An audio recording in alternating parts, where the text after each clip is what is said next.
Hi, my name's Sharon and I'm going to be talking about a few animals that I'm really interested in today. A lot of these are endangered.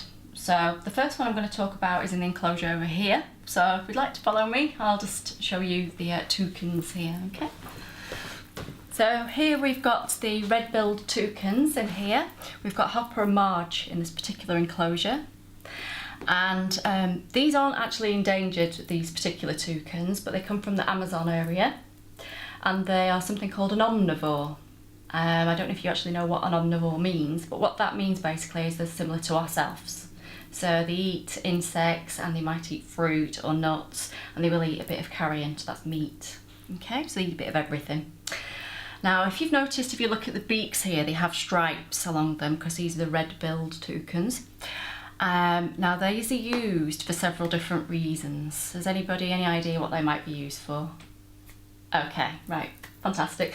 Right, what these are usually used for basically is, it's very dark in the canopy layer where these guys live, which is why they're coloured in black, most of the feathers apart from the beak, and that's so that they're well hidden from any prey, okay? The beaks are coloured in this way to flash against the light, and they actually show the other birds where they are. It also is to attract a mate, okay? So that's the main aim of the beak being striped. But if you also look at the beak, it's quite long. Have you any idea how they might drink? Because obviously with having such a long beak, they're going to have problems drinking, I would think. Okay, well if you look inside the beak, I've got a prop here. So basically inside the beak, if you look, they've got a really long tongue with little feathers along it. And it acts much like a sponge would do, okay? So they will go down to the water on the ground here, and they will basically stick the tongue in the water and it will suck up the water, okay? They will then retract the tongue back into the beak and then drink the water.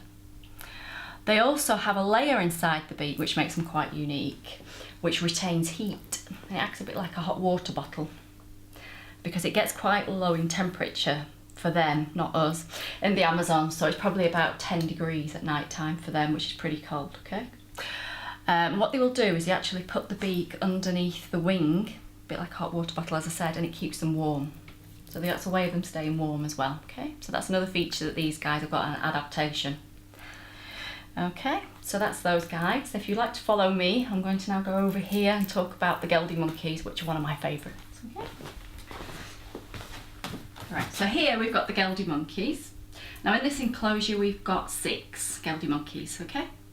So we've got the mum and the dad moving around there. You can tell this is a dad because he's got a big ruff around his neck, okay? The male ones tend to have the ruffs and the females don't. We've only got one female in here, which is the mother. And we've got the 4 baby boys here now, who are about 5, okay? Now these guys live again in the canopy layer, and they're black as you can see, and that's to basically hide them again. They have an amazing feature, these guys, of being able to talk to each other, and they've got about 40 different vocal calls, okay? So they're quite unique, and each one means a different thing. So if you were approaching them, they might be saying something like, the equivalent of you saying, there's an ice cream van, let's go over there and get an ice cream because the bell's ringing or whatever. But they would understand that, and they would all go.